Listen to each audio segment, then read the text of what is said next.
پردہ نشین ماؤں اور بہنوں، السلام علیکم ورحمۃ اللہ وبرکاتہ۔ انتہائی احترام و عقیدت کے ساتھ اپنے اور ساری کائنات کے مرکز عقیدت انیس بے کساں چارہ ساز درد منداں، ہم غریبوں کے غم گسار، ہم فقیروں کی ثروت،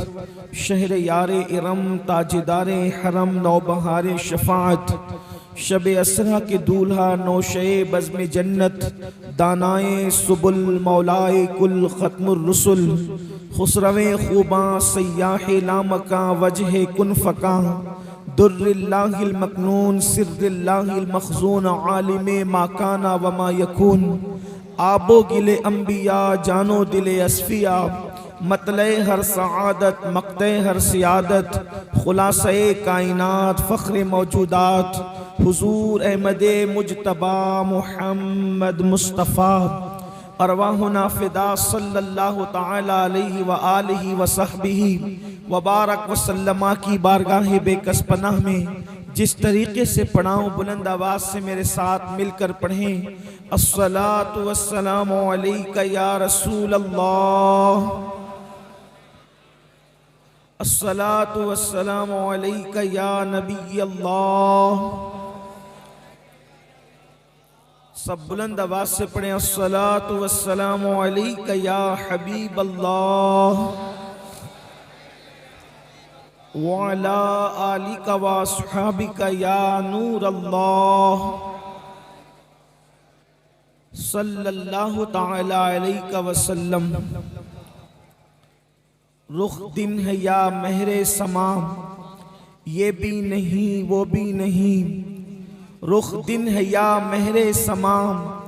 یہ بھی نہیں وہ بھی نہیں، شب زلف یا مشک خطاں، یہ بھی نہیں وہ بھی نہیں، خورشید تھا کس زور پر، کیا بڑھ کے چمکا تھا قمر، بے پردہ جب وہ رخ ہوا، یہ بھی نہیں وہ بھی نہیں، قمری نے گل ان کو کہا، بلبل نے گل ان کو کہا، قمری نے سروے جاں فضا، حیرت نے جھنجلا کر کہا، یہ بھی نہیں وہ بھی نہیں، اور دن لہو میں کھونا تجھے، شب صبح تک سونا تجھے، دن لہو میں کھونا تجھے، شب صبح تک سونا تجھے، شرم نبی خوف خدا، یہ بھی نہیں وہ بھی نہیں، رزق خدا کھایا کیا، فرمان حق ٹالا کیا، شکر کرم ترس سزا، یہ بھی نہیں وہ بھی نہیں، اور ڈر تھا کہ عصیاں کی سزا اب ہوگی یا روز جزا، ڈر تھا کہ عصیاں کی سزا اب ہوگی یا روز جزا، دی ان کی رحمت نے صدا، یہ بھی نہیں وہ بھی نہیں، اور ہے بلبل رنگی رضا،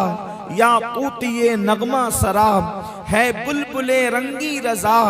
یا طوطی نغمہ سرا، حق یہ کہ واصف ہے تیرا، یہ بھی نہیں وہ بھی نہیں۔ آج کی یہ محفل اصلاح عقائد و اعمال کے حوالے سے آپ کی اس بستی میں انعقاد پذیر ہے۔ اسی مناسبت سے قرآن مقدس کی بڑی مشہور و معروف آیہ کریمہ جس کو آپ اور ہم ہمیشہ سنتے رہتے ہیں، اس کو تلاوت کرنے کا شرف حاصل کیا ہے۔ اللہ تبارک و تعالی اس کے متعلق مجھے حق کہنے اور آپ سب کو حق سن کر اس پر عمل کرنے اور اسے عام کرنے کی توفیق عطا فرمائے۔ اس سے پہلے کہ میں گفتگو کا آغاز کروں، حضرت علامہ زاہد رضا نوری صاحب کی بلا نے مجھے جس نام کے حوالے سے دعوت دی ہے، یعنی ہمارے مرشد حضور سید الصابرین مخدوم علی احمد صابر کلیر رضی اللہ تبارک و تعالیٰ کے دیار کے حوالے سے کہ وہ مجھے کلیہ شریف میں مدعو کرنا چاہتے ہیں، میں علامہ زاہد صاحب سے کہنا چاہتا ہوں کہ آپ